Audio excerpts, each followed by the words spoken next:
wabarakatuh. Alhamdulillah ala ihsanih wa syukru lahu ala taufiqi wa imtinanih. Asyhadu an la ilaha illallah ta'zima li sya'nih wa asyhadu anna Muhammadan abduhu wa rasuluhu ad-da'i ila ridwanih wa salatu wa salamu ala alihi wa ashabihi wa ikhwanih. Alhamdulillah, di kesempatan yang berbahagia ini insyaallah kita akan melanjutkan pelajaran kita di dalam pembahasan matan aqidah qawaidul arba'. Dan ini adalah suatu nikmat dari Allah Subhanahu wa taala, kita bisa melanjutkan pelajaran kita di samping nikmat-nikmat yang lainnya. Dimudahkannya kita beribadah oleh Allah Subhanahu wa taala untuk bisa melakukan ketaatan kepada Allah Subhanahu wa taala, itu adalah kenikmatan yang tiada tara. Dan itu harus kita yakini.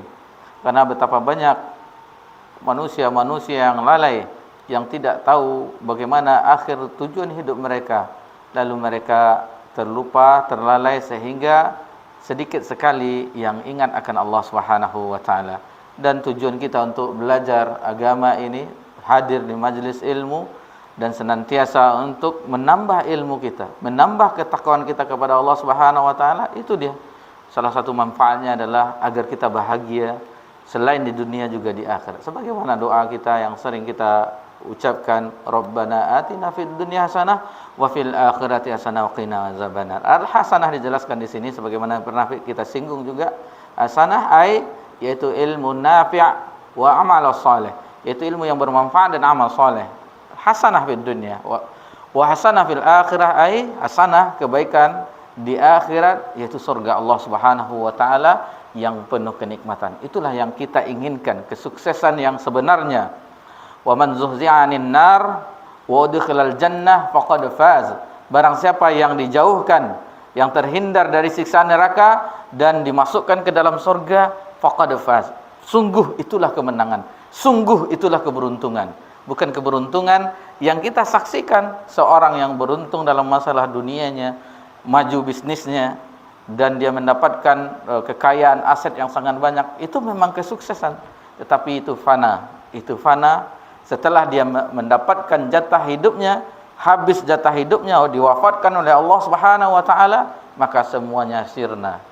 Akan tetapi bagi orang yang senantiasa belajar, memperbaiki jiwanya, memperbaiki hatinya, memperbaiki bagaimana keadaannya nanti di akhirat, maka dia akan bersungguh-sungguh. Salah satu upaya kita di malam yang berbahagia ini, kita mempelajari agama Allah Subhanahu wa taala. Kemudian salawat beriringkan salam kepada Nabi kita tercinta, Nabi Muhammad sallallahu alaihi wasallam. Bapak-bapak, ibu-ibu jemaah yang semoga dirahmati dan diberkahi Allah Subhanahu wa taala. Kita insyaallah akan memasuki kaidah yang ketiga, di mana Nabi SAW, di zaman Nabi SAW, Nabi tidak menjumpai orang Yahudi saja, tidak menjumpai orang Nasrani saja, tidak menjumpai orang Majusi saja, tidak menjumpai orang menyembah matahari, rembulan, pepohonan dan semuanya, batu-batuan, patung-patung, berhala-berhala, jin dan bintang-bintang. Tidak itu saja, banyak sekali yang Nabi SAW temui ketika Nabi SAW diutus oleh Allah Subhanahu wa taala. Dan inilah pembahasannya di kaidah yang ketiga ini. Adapun yang di kaidah yang pertama, karena ini al-qaidul arba', 4 kaidah memahami kaidah-kaidah kesyirikan. Yang pertama kita telah bahas bagaimana Nabi SAW menjumpai orang-orang Arab jahiliyah, mereka beriman dengan rububiyah Allah Subhanahu wa taala, bahwa Allah Subhanahu wa taala yang menghidupkan, mematikan, memberi rezeki, mengatur alam semesta dan segala macamnya. Tentang rububiyah Allah mereka mengimani, dan itu telah kita bahas, dan nukilan-nukilan ayat-ayat yang telah kita sebutkan, juga hadis-hadis Nabi SAW. Alhamdulillah. Yang kedua yaitu bahwasanya orang-orang yang ingin, yang katanya menurut anggapannya, keyakinannya tidak menyembah mereka, tidak menyembah, maksudnya adalah hanya untuk mendekatkan diri, qurbah, dengan perantaraan itu mendekatkan diri kepada Allah Subhanahu wa taala, dan untuk mendapatkan syafaat melalui mereka. Dan ini pun juga itu anggapan mereka, dibantah di dalam Al-Qur'anul Karim. Ma na'buduhum illa yuqarribuna ilallahi zulfa, kami tidaklah menyembah mereka kecuali yaitu datang kepada Allah Iaitu hanya untuk bertujuan untuk mendekatkan diri kepada Allah Subhanahu wa taala. Begitu juga mereka katanya ingin syafaat, yaitu haula syufa'auna indallah, dalam surah Yunus bahwasanya mereka itu adalah untuk mendapatkan syafaat. Selain untuk mendekatkan diri, juga mendapatkan syafaat. Dan syafaat telah kita bahaskan ada dua, syafaat yang diterima dan syafaat yang ditolak. Syafaat yang diterima ini ada dua syaratnya, yaitu yang pertama harus izin Allah. La yashfa'u indahu illa biizni. Lalu yang kedua yang diridai oleh Allah. Orang yang diberi syafaat juga diridai oleh Allah Subhanahu wa taala. Adapun syafaat yang tertolak adalah yang tidak memenuhi syarat yang diterima. Syarat tidak dipenuhi maka itu tidak diterima. Seperti syafaat ya, bahwasanya dia beranggapan seperti ini, bahwasanya itu adalah mudah baginya, akan tetapi itu yang memberi syafaat harus dapat izin Allah Subhanahu wa taala, dan yang diberi syafaat harus mendapatkan ridho Allah Subhanahu, harus dengan ridho Allah Subhanahu wa taala. Sebagaimana dalam surah An-Najm, wa kam min malakin fis samawati la tughni syafa'atum syai'a illa min ba'di ay ya'dzana Allahu liman yasha'u wa yarda. Jadi betapa banyak yang berkuasa di langit, la tughni syafa'atum, malaikat-malaikat yang ada di langit tidak bermanfaat syafaat mereka sedikit pun, illa min ba'di ay ya'dzana Allahu liman yasha'u wa yarda, kecuali bagi yang mendapatkan izin oleh Allah Subhanahu wa taala, yang diridai oleh Allah Subhanahu wa taala. Dan insyaallah kita langsung saja ke pembahasan berikutnya, al-qaidatus tsalitsah. Untuk itu seperti biasanya hendaknya dibacakan oleh kaidah yang ketiga, al-qaidatus tsalitsah. Baik, fadhil.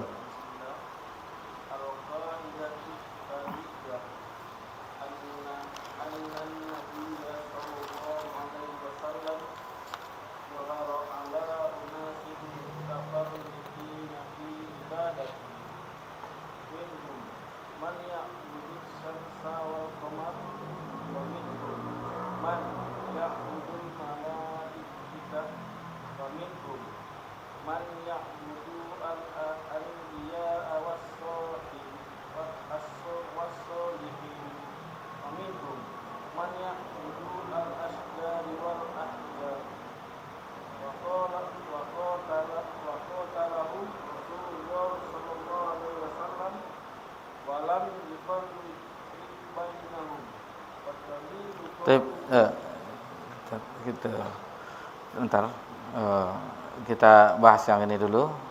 Anna Nabiyya sallallahu alaihi wasallam zahara ala unnasi mutafarriqina fi ibadatin. Jadi sesungguhnya Nabi SAW berada di tengah-tengah manusia yang mereka berbeda-beda dalam peribadatan mereka. Banyak sekali peribadatan mereka. Minhum, di antaranya yaitu may ya'budul malaikah. Ada yang menyembah malaikat. Wa minhum may ya'budu al-anbiya'i wal mursalin was salihin. Di antara mereka ada juga yang menyembah orang-orang yang beribadah kepada para nabi dan orang-orang saleh. Wa minhum may ya'budul asyjara wal ahjar. Dan di antara mereka ada juga yang beribadah kepada pepohonan dan bebatuan. Wa minhum may ya'budus syamsa wal qamar. Dan di antara mereka juga ada beribadah kepada matahari dan bulan. Wa qatalahum Rasulullah sallallahu alaihi wasallam, Nabi SAW memerangi mereka, walam yufarriq bainahum, dan tidak ada satupun di antara mereka yang dibedakan oleh Nabi SAW. Wa dalilu qaul ta'ala. Baik, istamir.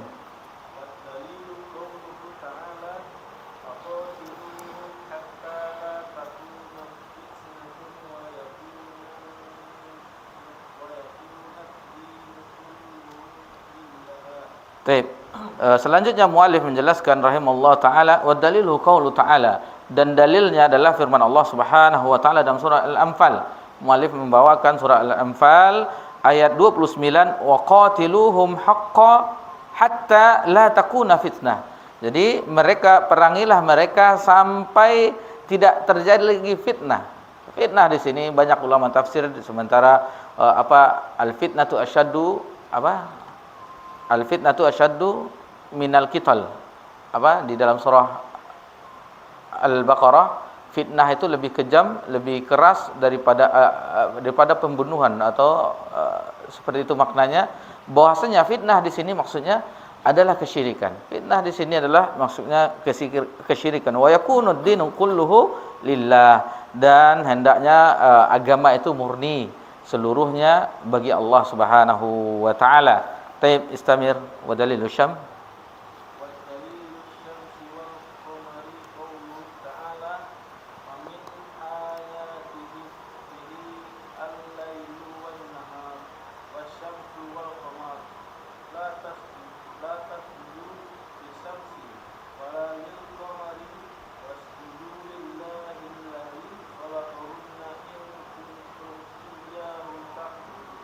Baik, selanjutnya mualif menjelaskan. Jadi sebagaimana kita singgung di awal tadi, jadi ternyata banyak sesembahan yang dijumpai oleh Nabi SAW ketika Nabi diutus oleh Allah Subhanahu wa taala di Arab, di daerah di Jazirah Arab ketika itu.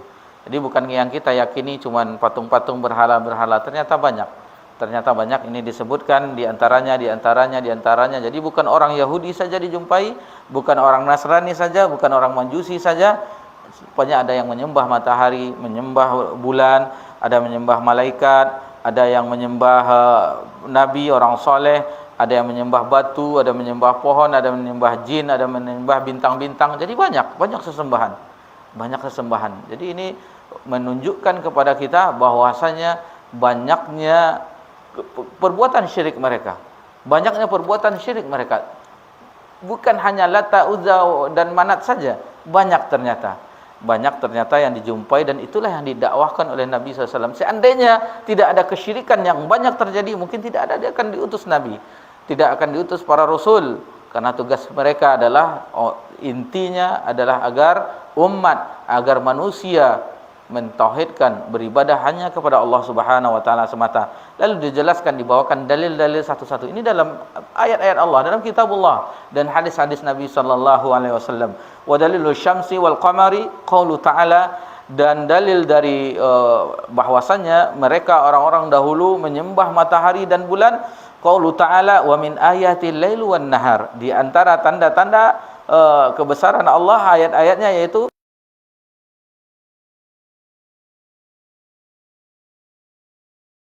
tasjudu lisyamsi wala lil qamar, dan janganlah sujud kepada matahari dan bulan. Wasjudu lillahi allazi khalaqahunna in kuntum iyyahu ta'budun.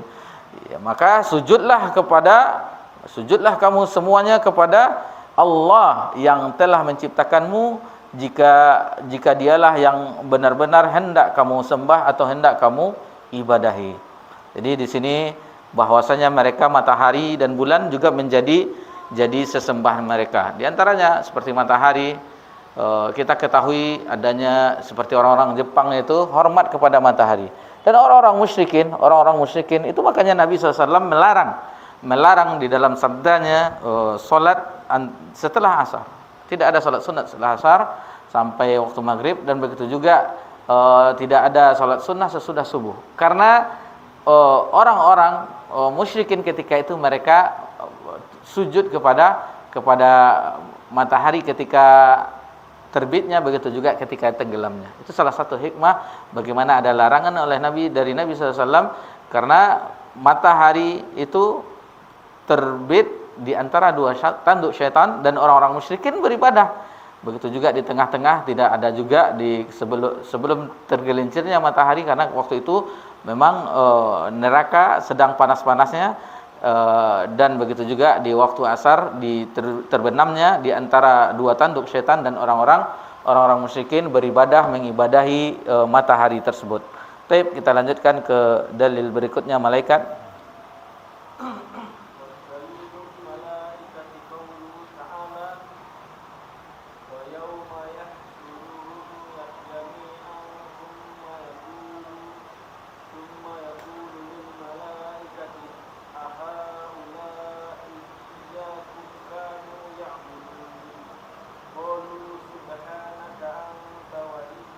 Enggak, itu anbiya di bawahnya, enggak? Di atasnya wa dalilul malaikah. Memang itu. Dalam surah Ali Imran. Emang ya? Sabak. Beda ya. Coba lanjut. Coba lanjut. Dia yang wadalil malaikah. Beda mungkin apanya.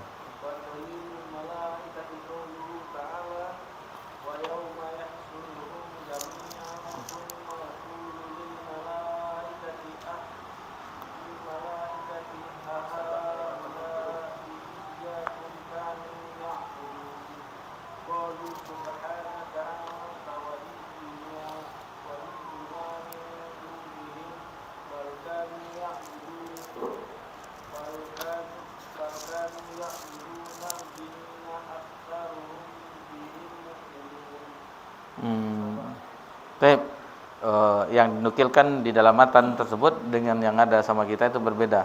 Kalau di sini disebutkan dalilnya dalam surah Ali Imran ayat 80. Wa dalilul malaikah qaulu ta'ala, itu makanya di awalnya kan dilihat oleh penterjemah bagaimana beda-beda naskah penerbitnya.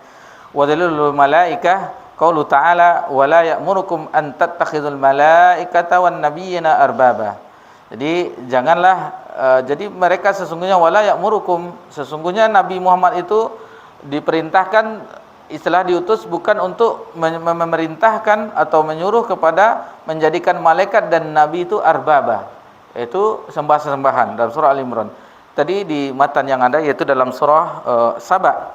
Dalam surah Saba ayat 40 dan 41, wa yauma yahsyurum jami'a thumma yaqulu lil malaikati ahaula iyyakum kanu ya'budun qalu subhanaka anta waliyuna min dunihim bal kanu ya'budunal jinna aktsaruhum bihim mu'minun. Jadi di mana nanti di hari dikumpulkan dibangkitkan manusia semuanya, thumma yaqulu lil malaikah, kemudian Allah Subhanahu wa taala berfirman kepada malaikat, ahaula iyyakum kanu ya'budun, apakah engkau mengajak mereka untuk menyembah kepadamu? Qalu subhanak, mereka menjawab para malaikat, maha suci engkau, anta waliyuna min dunihim, engkau adalah pelindungku dari apa mereka, istilahnya dari sangkaan mereka, bal kanu ya'budunal jin, dan bahkan mereka menjadikan sesembahan jin, aktsaruhum bihim mu'minun, dan kebanyakan mereka beriman kepada sesembahan ketika mereka menyembah jin tersebut.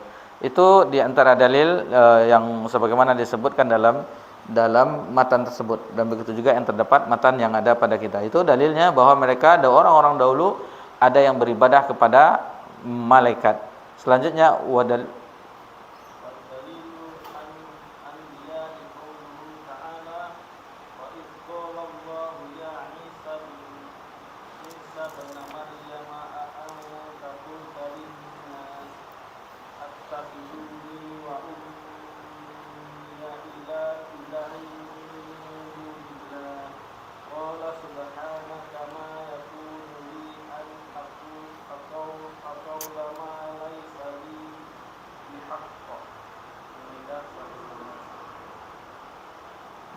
sampai di situ. Al-Maidah 119 tapi tidak sampai ujungnya. Kalau di sini sempurna dijelaskannya. Tidak apa-apa, mudah-mudahan bermanfaat. Dan kita juga tambahkan dalil-dalil yang lainnya sehingga kita memahami, sehingga kita melewati ketika membacanya, maka kita akan teringat bahwa ayat ini telah pernah kita pelajari. Wa dalilul anbiya qaulu ta'ala, adapun dalil bahwa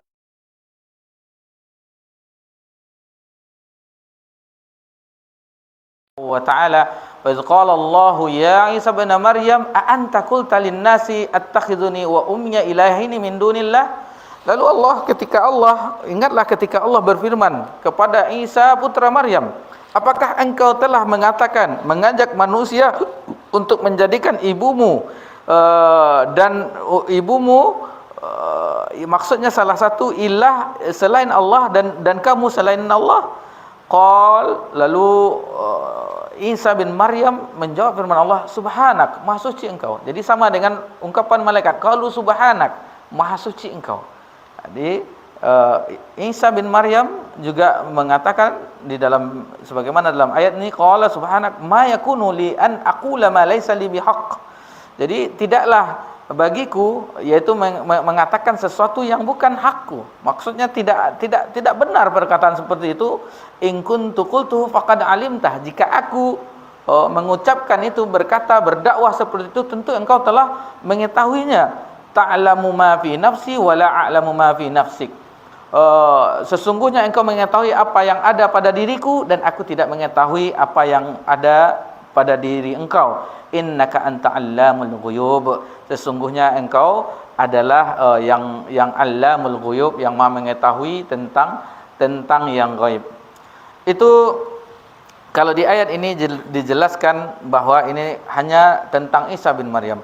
Adapun di dalam surah At-Taubah ayat 30, dalam surah At-Taubah ayat 30 itu dijelaskan bukan orang-orang Nasrani saja. Orang Yahudi pun seperti itu juga. Orang Yahudi juga mengangkat ilah-ilah, Tuhan-Tuhan selain Allah Subhanahu wa taala. Wa qalatil yahudu Uzairun ibnullah wa qalatin nasara al-Masih ibnullah. Jadi orang-orang Yahudi telah berkata bahwa Uzair itu anak Allah, anak laki-laki Allah, putra Allah. Begitu juga orang-orang Nasrani, wa qalatin nasara al-Masih ibnullah. Begitu juga orang-orang Nasrani, mereka mengatakan bahwa Isa bin Maryam al-Masih adalah anak-anak putra Allah. Zalika qaulun bi afwahim yudahiu qaulal ladzina kafaru min qabl qatalahumullah anna yufakun. Jadi itu bagaimana keadaan orang-orang Yahud, orang-orang Nasara, dia mengangkat, menjadikan putra, menjadikan nabi-nabi anak laki-laki Allah, putra Allah, dan malaikat anak-anak perempuan Allah. Jadi dia menjadikan nabi anak laki-laki Allah dan malaikat anak-anak perempuan Allah. Jadi itu anggapan orang-orang terdahulu. Baik, kita lanjutkan ke orang soleh, wa dalilus solihin.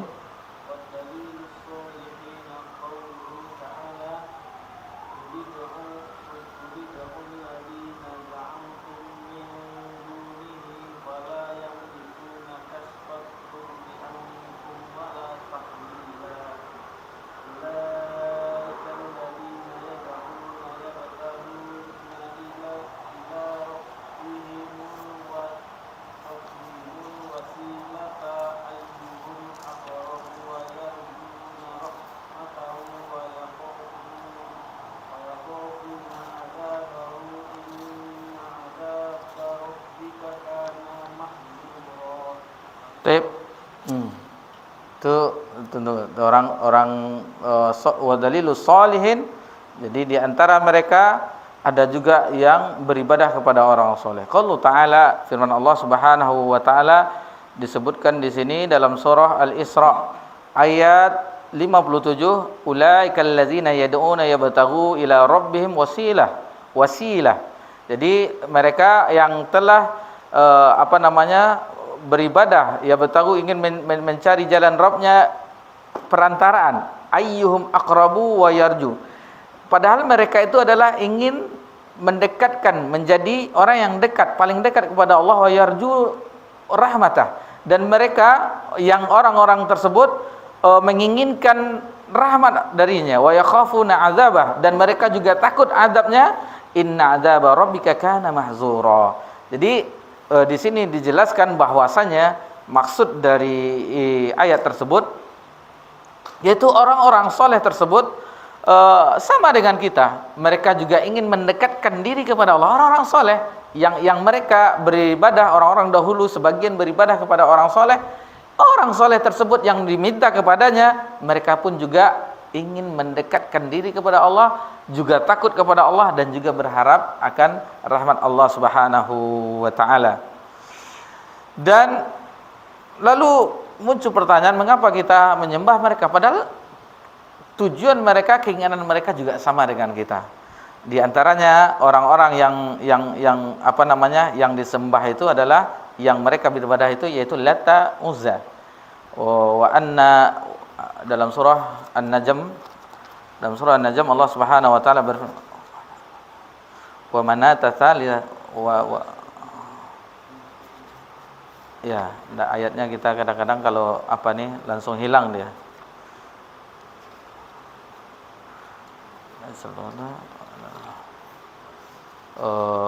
Tapi lanjutannya tahu surah An-Najm.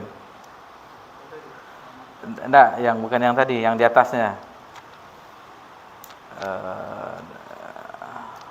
Yang di atasnya. Dan surah An-Najm, tar dulu, insyaallah dicari dulu. Ini. Afaraitumul Lata wal Uzza wa Manata tsalitsatal ukhra. Begitulah kalau hafalan tidak kuat. Jadi mereka menganggap menjadikan Lata wal Uzza itu, dan yang terakhirnya, yang kemudiannya adalah, yang ketiganya adalah Manat. Itu semuanya adalah orang-orang soleh. Lata sebagaimana yang dijelaskan oleh Abdullah bin Abbas meriwayatkan bahwasanya Lata itu adalah kanal Lata rajulan yaluttu sawiqa al-hajj, yaitu orang yang Lata itu adalah seorang laki-laki yang mengaduk, melembutkan adonan gandum. Itu tugasnya untuk orang-orang haji. Jadi dia memang berjasa, memang orang-orang yang senantiasa membantu, dermawan, orang-orang soleh. Akan tetapi dijelaskan di hadis tersebut, akhirnya ketika mereka telah wafat, dibuat patung-patung mereka. Awalnya cuman lihat, ini adalah dulu orang ini begini, memberikan makanan minuman kepada orang jemaah haji. Awalnya seperti itu, Lata, Uzza seperti itu. Akan tetapi setelah berlalunya masa, akhirnya disembah. Itu dibisikkan oleh iblis, karena telah berlalunya zaman, maka tidak ada lagi yang memperingatkan. Itu di zaman Nabi. Adapun di zaman sebelum Nabi, yaitu di zaman Nabi Nuh alaihi salam, itu juga la tazarunna alihatakum wa la tazarunna wadda wa la su'a wa la yaghutsa wa yuqa wa nasra. Itu janganlah diperingatkan agar tetap beribadah kepada orang-orang soleh. 5 orang soleh yang ada di zaman Nabi Nuh tersebut, bahwasanya mereka dahulunya orang-orang soleh yang sebagai tokoh masyarakat, orang yang memang di cendikiawannya atau segala macamnya yang memang betul-betul baik terhadap kaum tersebut. Akhirnya setelah mereka tiada, seperti itu juga dibuatkan patung-patungnya. Awalnya cuma untuk memperingati, lalu bergantinya zaman. Ini dia ulah iblis. Maka iblis pun membisikkan, akhirnya patung-patung orang soleh itu disembah. Patung orang-orang soleh itu disembah, dan itu adalah kesyirikan pertama yang ada di permukaan bumi. Kesyirikan pertama yang ada di permukaan bumi. Baik, selanjutnya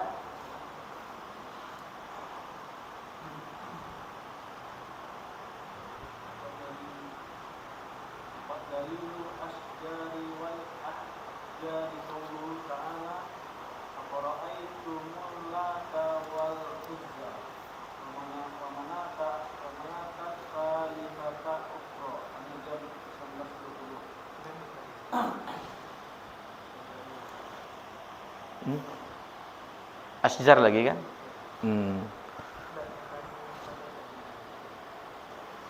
Yang An-Najm sudah tadi itu. Yang Afaraitumul Lata wal Uzza itu wa Manata tsalitsatal ukhra kan sudah.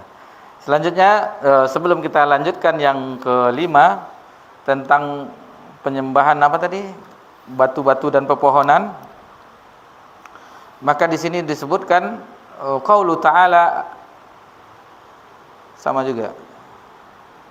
Ini dia. Ini bahwasanya tadi sama, Afaraitumul Lata wal Uzza sama juga. Jadi asjar wal ahjar qaulu ta'ala Afaraitumul Lata wal Uzza wa Manata tsalitsatal. Jadi itu memang itu memang mereka jadi batu-batu dan pepohonan. Jadi dari pohon-pohon seperti Manat itu, mereka adalah pohon yang dikeramatkan dari kalau dibaca sejarahnya, bahwasanya itu di negeri ini masing-masing daerah itu ada yang menyembah, ada yang menyembah Lata, ada yang menyembah Uzza dan Manat. Namun kita tidak perpanjang masalah penyembahan itu. Yang penting kita mengetahui bahwasanya orang-orang terdahulu banyak melakukan sesembahan, dan itu pun kalau di situ masih ada tentang. Taib, kita lanjutkan ini hadis Zatu Anwat. Taib, fadhil.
Baik. Karena sudah azan, kita azan dahulu. Setelah azan insyaallah kita akan lanjutkan sedikit lagi pembahasannya insyaallah.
Alhamdulillah hamdan katsiran thayyiban mubarakan fi kama yuhibbu rabbuna wa yarda.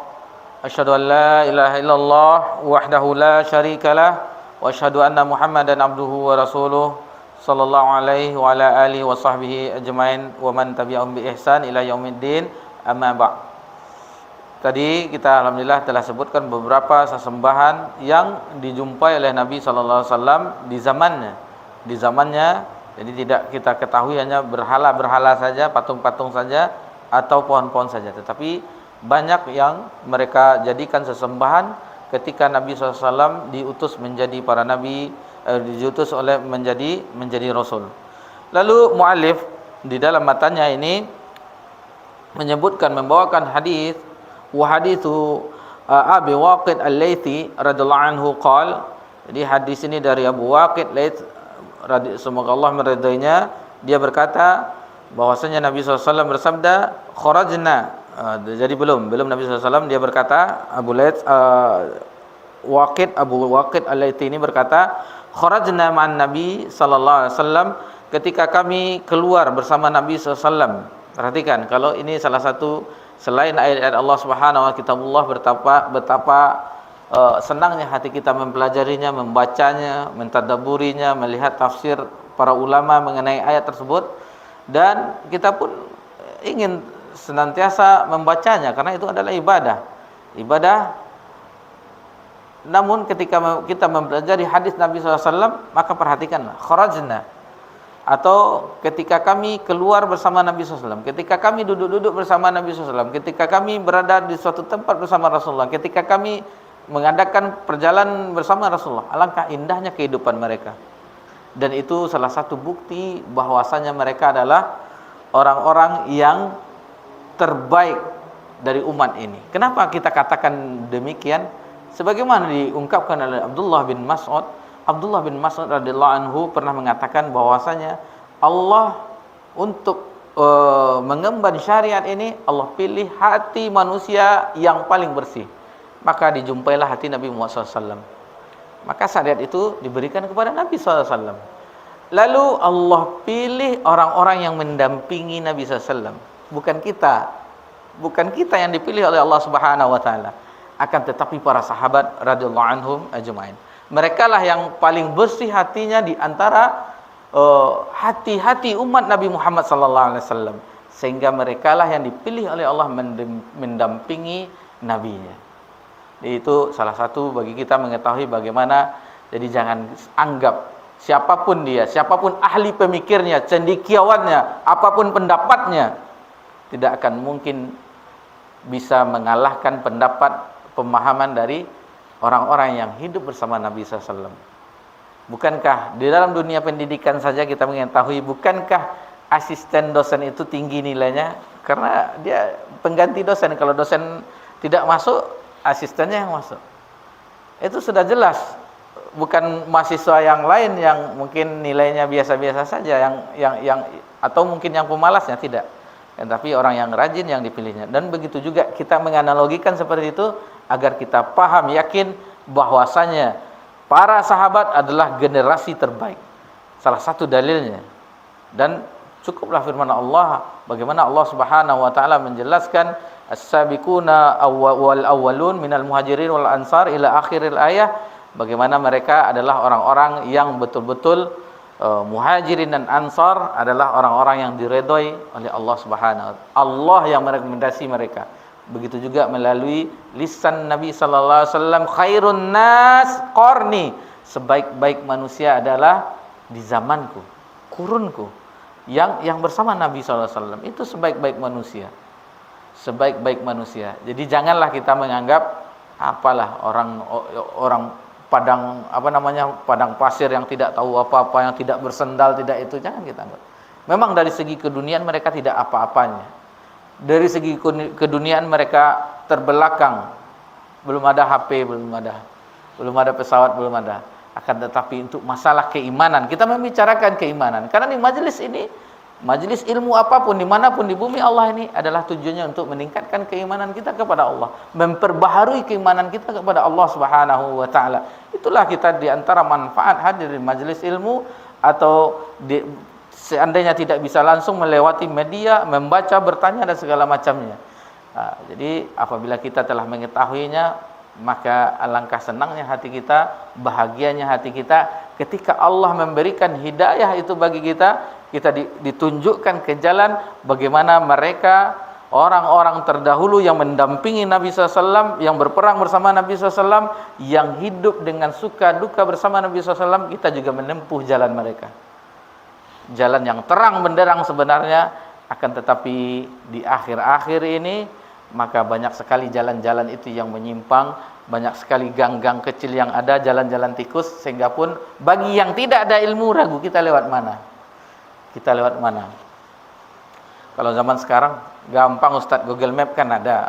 Itu ada aja hujah orang untuk tetapi kita menganalogikan seperti itu agar kita tahu bagaimana jalan yang telah ditempuh oleh mereka adalah jalan keselamatan, jalan kebahagiaan, maka ikutilah. Kita cuma tinggal mengikuti, tidak membuat syariat yang baru, cara-cara yang baru. Lalu kharajna man Nabi SAW ila Hunain. Lalu setelah itu mereka ke Hunain, wa nahnu hadatsa adi bikufr.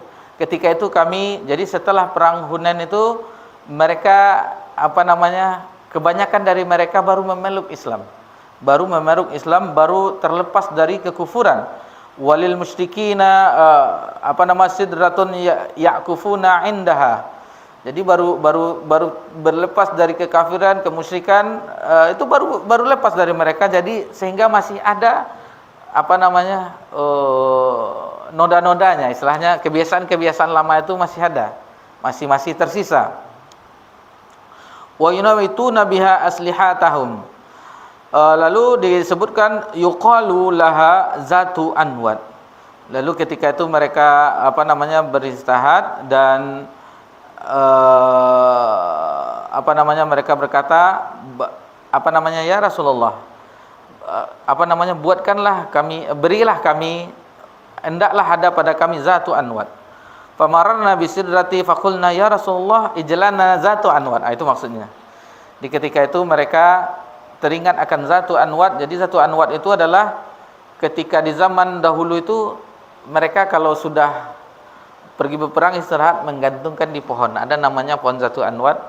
Itu mereka mengambil keramat di situ. Sudah digantungkan nih, nanti kita menang segala macam lah keyakinan mereka. Jadi ingin ada juga zatu anwat tersebut. Ketika mereka ini dikabarkan ketika itu kami baru terlepas dari kekafiran dan kemusyrikan. Jadi hendak dibuatkan juga kepada Nabi, diminta kepada Nabi SAW agar dibuatkan juga, agar dijadikan juga zatu anwat. Di riwayat yang tadi disebutkan bahwasanya Nabi SAW bertakbir tadi, Allahu Akbar. Sementara yang di riwayat yang ada kita adalah Subhanallah. Jadi di riwayat yang tadi Allahu Akbar, karena itu kagetnya Nabi SAW dan seperti ini Subhanallah. Hadza kama qala qaum Musa. Ini sebagaimana yang telah diucapkan oleh umatnya Nabi Musa. Ij'al lana ilahan kama lahum aliha.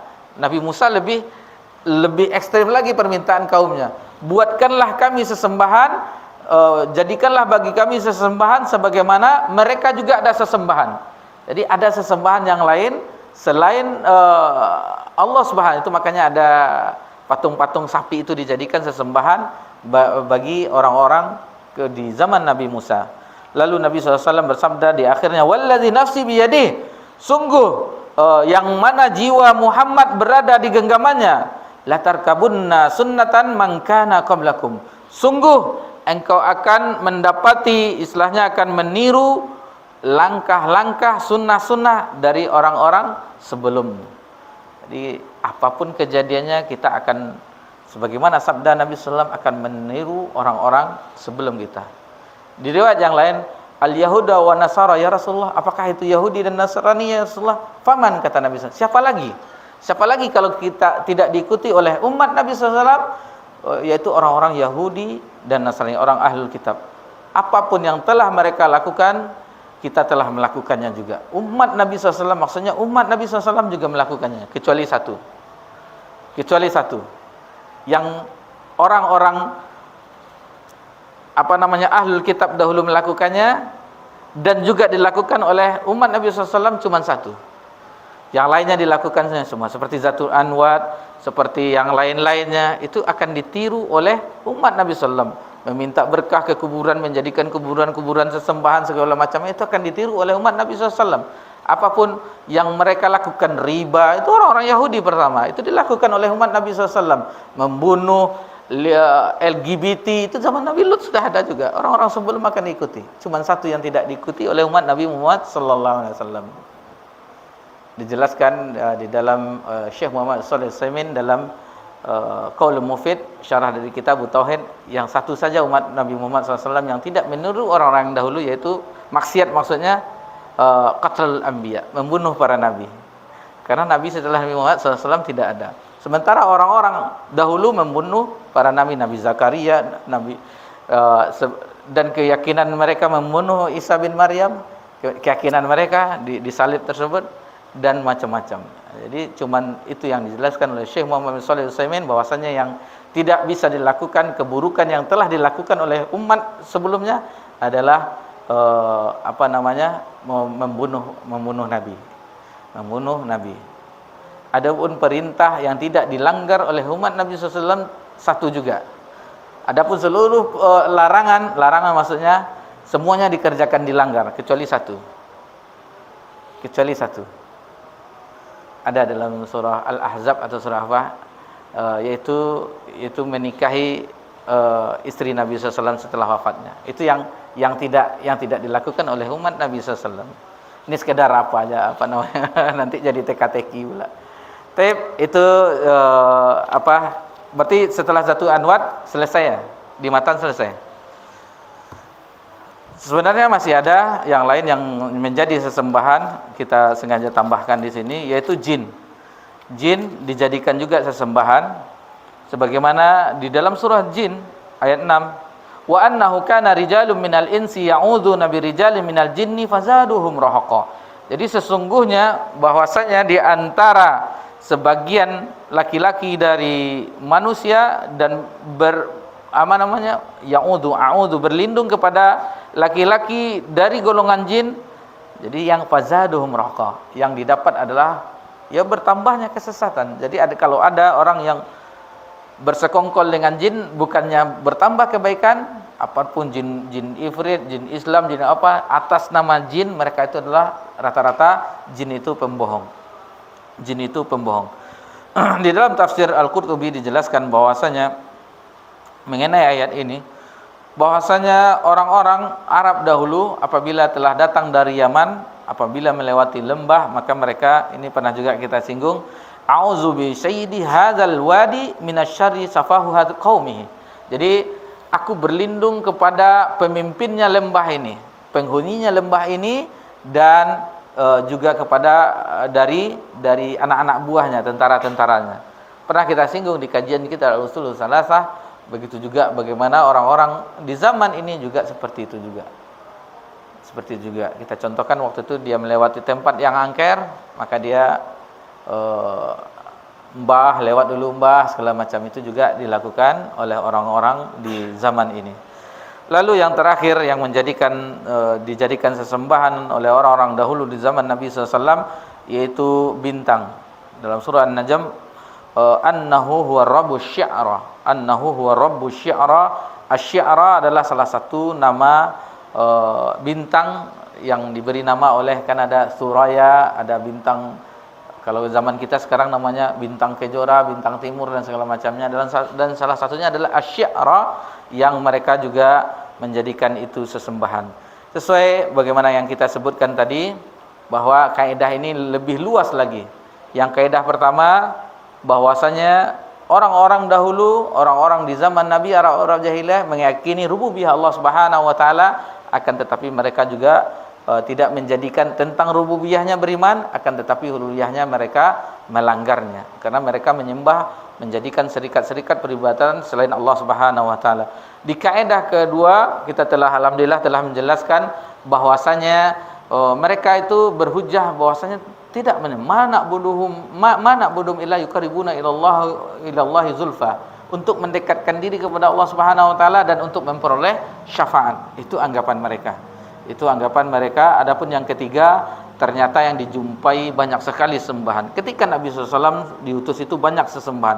Jadi Nabi SAW menjumpai orang-orang Yahudi, Nabi menjumpai orang-orang Nasrani, Majusi, dan juga disebutkan di sini yang menyembah matahari, bulan, malaikat, menyembah Nabi, orang-orang soleh, pohon dan batu, jin dan bintang. Banyak sekali sesembahan yang dilakukan. Dengan mengetahui itu, maka apabila kita menyumpai di zaman kita ini, dan di zaman kita lebih banyak lagi, di zaman ini lebih banyak lagi, semuanya dijajah, bahkan tidak percaya dengan Tuhan pun ada, dan bahkan menganggap semua agama itu sama, itu juga pluralisme dan segala macamnya, liberalisme. Jadi pemahaman itu yang diserang oleh orang itu. Pemahaman biarlah KTP-nya Islam tetapi perangainya tidak Islami lagi. Betapa banyak kita melakukan umat Islam tidak sesuai lagi dengan agamanya. Dan inilah bagaimana kita mewanti-wanti agar senantiasa yang kita ketahui kita amalkan, lalu itulah benteng kita dari pemahaman yang akan merusak, itu akan memasuki syubhat. Sebagaimana dijelaskan oleh para ulama, syubhat itu kalau sudah masuk tidak akan keluar lagi sampai hari kiamat. Berbahaya. Jadi jangan sampai kita hati-hati kita terhadap itu. Dan salah satu benteng utama kita adalah dengan senantiasa mempelajari agama ini.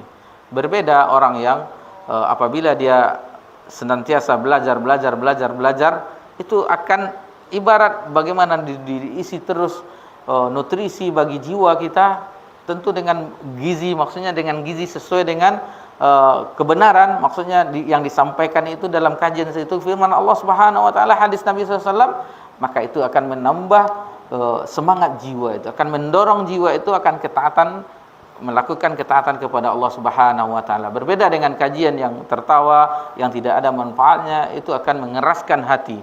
Bukan ingat kepada Allah Subhanahu wa taala akan menjadikan agama ini olok-olokan, akan menjadikan agama ini olok-olokan. Waliyazubillah, mereka menghina agama mereka sendiri, menjadikan canda, tawa dan segala macam, dan itu kita saksikan. Dijadikannya candaan agama ini, dan alangkah risaunya hati kita, sedihnya hati kita, agama yang bagaimana mereka dahulu memperjuangkan syariat ini, mengorbankan segalanya, diusir dari negerinya, pindah ke Madinah, meninggalkan segalanya, akan tetapi kita sekarang merusaknya dengan berbagai macam keadaan. Tapi itulah sunnatullah, dan itulah kabar dari Nabi SAW, bahwasanya nanti di akhir zaman akan dijumpai perselisihan yang banyak, dan inilah keadaannya kita hidup di zaman ini. Maka berusahalah terus menerus berpegang dengan kitabullah yang senantiasa, selain kita membacanya, mempelajari tajwid, tahsinnya, maka pelajari juga makna-maknanya, pelajari juga kandungan-kandungannya, sehingga kokoh jiwa kita dengan kitabullah, dengan ayat Allah, dan juga dengan hadis-hadis Nabi sallallahu alaihi wasallam menurut pemahaman orang-orang yang telah direkomendasi oleh Allah Subhanahu wa taala dan direkomendasi oleh Nabi sallallahu alaihi wasallam. Inilah upaya kita, mudah-mudahan upaya yang sedikit ini, dan walaupun kita semakin lama semakin sedikit itu tidak masalah. Alhamdulillah, mudah-mudahan dengan upaya kita ini semuanya kita alhamdulillah masih bisa tenang di sini di dalam mushola ini. Kan tetapi Nabi SAW diusir, dilempar, dicemooh Nabi SAW, orang yang mulia, yang senantiasa orang percayakan, tetapi ketika mendakwahkan kebenaran maka dimusuhi oleh kaumnya, diperangi oleh kaumnya.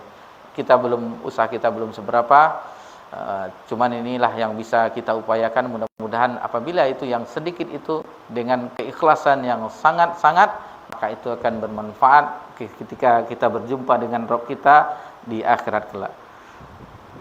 InsyaAllah di pekan yang datang, itu yang akan datang, Senin yang akan datang, itu kaidah yang keempat, kaidah yang terakhir pada matan Qawaidul Arba'. Mudah-mudahan kita bisa menyelesaikannya di pertemuan yang akan datang. Subhanakallahumma bika asyhadu an la ilaha illa anta astaghfiruka wa atubu ilaik. Wassalamu ala nabi Muhammad sallallahu alaihi wasallam wa ala alihi washabihi jami'in. Alhamdulillahirabbil alamin. Wassalamu alaikum warahmatullahi wabarakatuh.